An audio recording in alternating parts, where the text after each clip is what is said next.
आप सभी की गरिमामय उपस्थिति को प्रणाम करता हूँ। सभी के भीतर विराजमान एक अद्वैत तत्व को प्रणाम करता हूँ। माँ सरस्वती जो इस जगत के साहित्य की रचनाकार है, जो आशीर्वाद देती है हर एक व्यक्ति को जो शिक्षा के क्षेत्र में और ज्ञान के क्षेत्र में कुछ करना चाहता है, मैं उनको प्रणाम करता हूँ। मैं प्रणाम करता हूँ तमाम शिक्षकों को जो जाने अनजाने नई साहित्य को आगे पहुंचाते हैं, क्योंकि हर किताब मेरे जन्म एक साहित्य है। मेरा प्रणाम उन बच्चों के अंदर बैठे परमात्मा को जो जिज्ञासा के सीखना चाहते हैं, पूरी जिज्ञासा से। और आज दो चीजें एक साथ है, मुझे सौभाग्य भी है और गर्व भी है। सौभाग्य इस बात का कि मेरे अग्रज अनिल जी सक्सेना जो अलग अलग शहरों में महाविद्यालय में जाकर के और साहित्य की अलग जगह है। चित्तौड़ में तो आपने आज देखा इनको, लेकिन कई बार मैं जब बात करता हूं इनसे तो मुझे बोलते हैं मैं झुंझुनू में हूं, मैं डूंगरपुर में हूं, मैं वहां हूं, मैं कोटा में हूं, आज परेशी।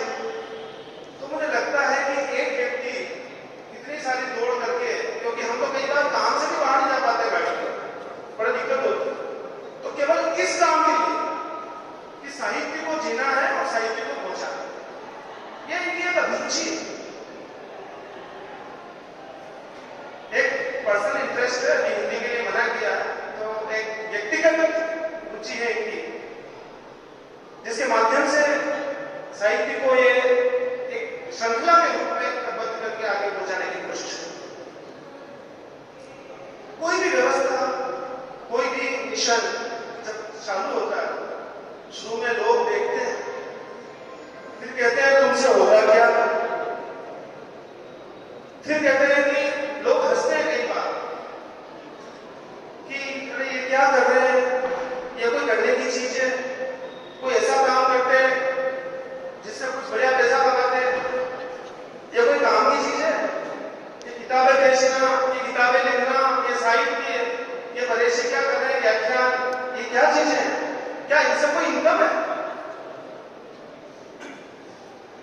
लेकिन बच्चों, दो संस्कार है। एक व्यक्ति होता है अपनी आवश्यकताओं को पूरी करना, आवश्यकताओं को पूरा ढंग से किया जा सकता है, लेकिन खुशी नहीं खरीदी जा सकती। मैं एक कार खरीद सकता हूं, हो सकता है मैं कार को अपग्रेड कर दूं, हो सकता है जो भी मेरे पास कार है एक मिनट में आप करूंगा।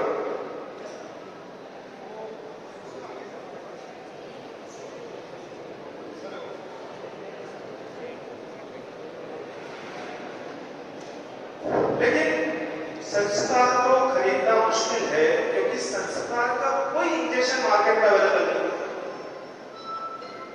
कार तो डायरेक्टली अवेलेबल है। हाँ जी सर, वो आगे ही सूचना हमारे पास है ना, वो अभी पहुंचा नहीं है, लेकिन वो ट्रांसपोर्ट में है। वो जैसे ही अगर यहाँ आता है तो मैं आपको फोटो क्लिक करता हूँ, भेजता हूँ। वो आता है फिर मैं आपको सूचित करता हूँ। मैं तहे दिल से स्वागत करता हूं अनिल जी सक्सेना का, राजस्थान साहित्य आंदोलन के प्रणेता, जिन्होंने नए सिरे से शुरुआत की इस साहित्य की अलग जगाने की, और यूथ मूवमेंट और सेंट्रल अकेडमी के तत्वाधान में आज ये कार्यक्रम आयोजित किया जा रहा है, जो कि बहुत ही शॉर्ट नोटिस पे है। और शायद तैयारी का क्या बात करें, आपसे ही हमने कल बात की होगी और आज हमने प्रोग्राम किया।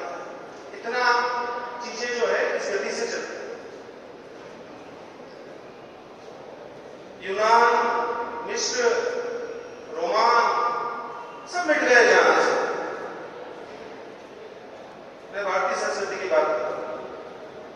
यूनान की सभ्यता खत्म, मिस्र खत्म हो,